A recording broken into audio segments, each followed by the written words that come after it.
Arranged marriage aren't forced marriage. Hello, welcome to my channel. My name is Dominique. Today we are going to dissect arranged marriage. Arranged marriage are based on the will of two families, two friends, whatever you are sharing. It can be colleagues and children to walk down the aisle. Okay, so nobody is forcing you. To my knowledge, it is a proposal. Most of the time they are made in order to either help the children or conserve a lot of things. It can be language, it can be money, it can be political or social status, it can be religion, it can be culture. It's based on a will to maintain what somebody already has and to reduce at the most surprises. Like, you know what you are getting. If the groom or the young guy somebody is proposing to you is maybe the son of your mother's best friend, I mean, you almost know what you are getting. It is a marriage with assurance. It is a marriage with less possibility of fail. There is no guarantee. There has never been a guarantee in a relationship or a marriage, but you know what you are getting in sense of background. Yes, that, I think it sums it up. You know what you are getting in sense of background, in sense of culture, in sense of upbringing. And that is where I say love is overrated in marriage. The highest percentage I will give to love in a marriage is 30% importance. Like, for a successful marriage, you don't need to love the guy or the girl till the end. Like, it's almost going to kill you if you love your husband or your woman too much. There are things like cultural or heritage. What do people want to give down to your children? Because it's most of the time it's a problem. Imagine a couple, one is Muslim, the other one is Christian, and everybody wants, or imagine one is Christian, the other one is not. It's not in a, you know what I'm saying, is a juju believer. How is it going to work? It's a lot of potential of conflict when the beliefs, the conviction, they do not match. But when you are getting an arranged marriage, if it is to secure your your right your rightness, like maybe you have a business partner and yeah, you are securing your business by marrying your children. It's nothing new. Like, love is really overrated. If you get into a marriage because of love and you have nothing else on the table apart of love, it can be everything. It can also be anything. Like, it can work against you. So I am for arranged marriage. Like, even though everything is prepared for you people to be happy, like everything is arranged, even your problems, like the whole matchmakers are watching, like they are watching and judging you. There's no place for you to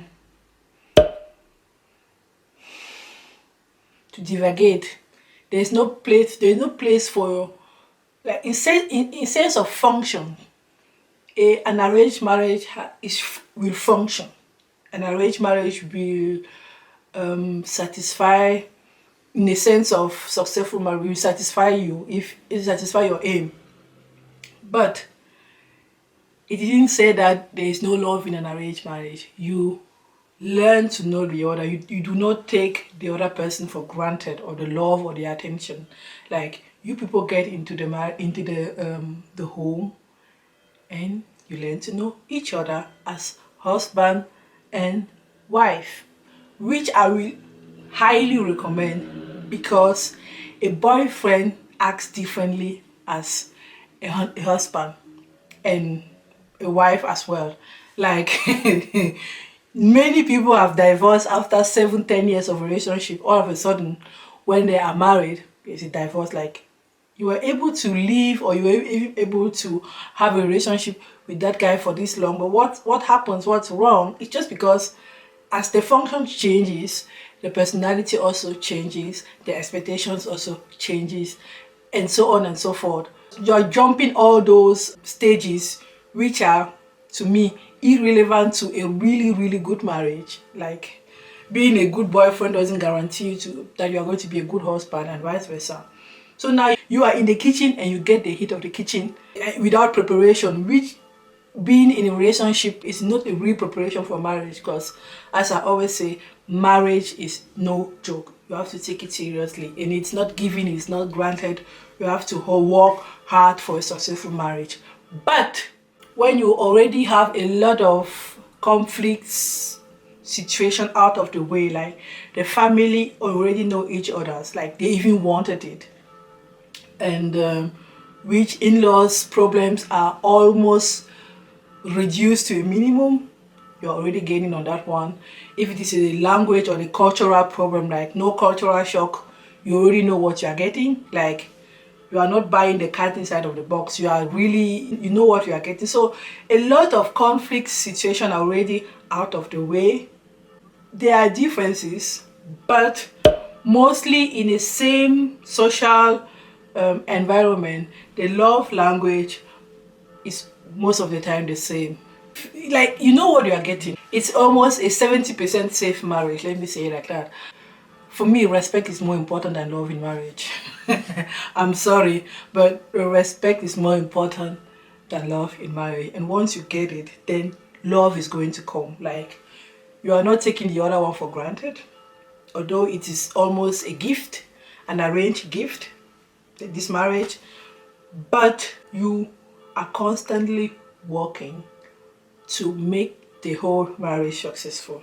Like, even if you people have problems, if one is not satisfied, like, how are you even going to have problem when people are looking at you people and giving you guidances and gifts and everything? Because most of the time people are love blindfold. Like, there's a kind of arrogance coming with love, like, we love each other, we love each other, and you won't listen because you think somebody is giving you an advice, and you won't listen to this advice because you think you have something that person didn't have in his or her marriage, which is love. Love is not the answer to everything.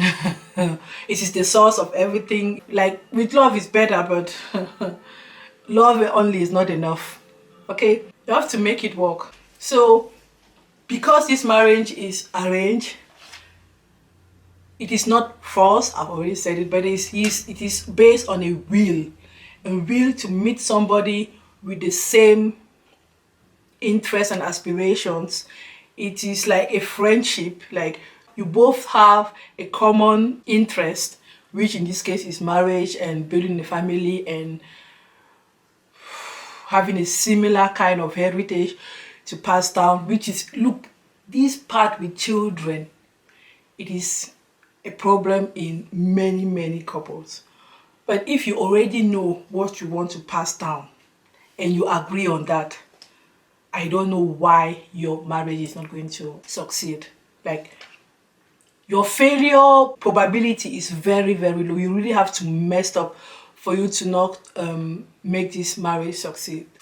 You people are going to tell me sex. What is sex like? Sometimes I joke and I say, okay, you can take a virgin and in three months she's a porn star. Like, and sex is something of communication. As long as you people have the same foundation, which is what you people want to maintain, I don't think that your sexual tastes are really going to be really far aside. Like, as long as you're willing to know each other, why not? So even the sex is sometimes overrated in relationship, in marriage. If the aim of your marriage was to maintain the same language, you've already succeeded. If it is to maintain the same culture, like, nobody force anybody. If it is to maintain the social status, like birds of the same feather flock together or something like that. Like, yeah, I know it. Like, even in my generation, I know a lot of people, they married amongst them. either because of the culture, either because of the money, or both of them, or the language, and so on and so forth. Why not? With an arranged marriage, you are knowing what you are getting before you get it. There is no surprise. There's no surprise in the packet. There's no surprise in the packet. And you people are guided, like the people who arrange the marriage, you can always come to them. Growing into your function as spouse is a challenge. When you have this arranged marriage and people around you who arrange that marriage, like guiding you into the marriage, into the challenges, and you are more likely to succeed. Yes, it can be fun learning to know each other in the marriage. Like sometimes they give you people time. Like I myself, I had a lot of proposal. I will go and I will come back saying, no way, I can't even send him. Like he's natural. Like you have the choice. It's not like because in normal relationship you might want something at a specific time and your partner might not want it, and vice versa. You are ready, the other person not ready, blah blah blah. Both of you are ready and both of you are willing to make it work. People say get an arranged marriage so you can still have your business with your ex. I don't think somebody who agrees to an arranged marriage is willing to keep some bridges with the ex. Like you are done with the exes, you are done with whatever you were doing before or not, you want it. So, but when it is false, then I am out. So that was me for today. Let me know in the comment section if you are pro or against arranged marriage. I am a pro, but what I got proposed was not my taste. It was just like, oh, he has this function, he's working, he's a government worker, blah blah blah, go for it. No, I was just like, let me know, can we like. Anyways, I am for arranged marriage, but I am not married to somebody someone proposed to me. It is part of the marriage diversity, and each of these different marriages, young marriages as I did lately, or arranged marriages, or marriage or love, or marriage whatever, as I said, like marriage diggers. If at the end of the day you are happy, go for it. That's with me for now. Subscribe for more. Stay curious and happily married. Mwah. Oh, yeah.